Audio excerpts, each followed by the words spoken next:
Kasus dugaan penistaan agama Desa Made Darmawati jani mulai proses.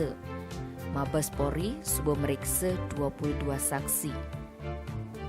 4 saksi pelapor uli Bali masih subuh periksana duga seminggu 19 September.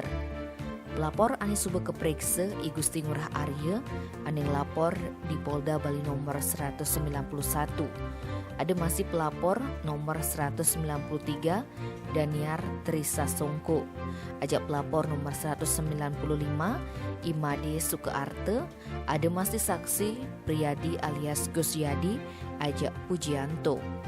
Saksi pelapor Daniar Trisasongko Ajak Gusyadi ngaku subuh periksana dari saksi. Yang ngarepang apang kasus penodaan agama uli oknum dosen di Jakarta ke proses apangnya kapok. Pimpinan Ormas Patriot Garuda Nusantara Bali apang kasusnya enggal meproses. Cara beritani Maluan, Desa Made liu aneng laporang, ulian dugas penistaan agama Hindu cara di pasal 45 ayat 2 Undang-Undang ITE nomor 11 tahun 2018 tentang informasi dan transaksi elektronik. Ajak komponen masyarakat di Indonesia. Tim Bali Express ngelaporang.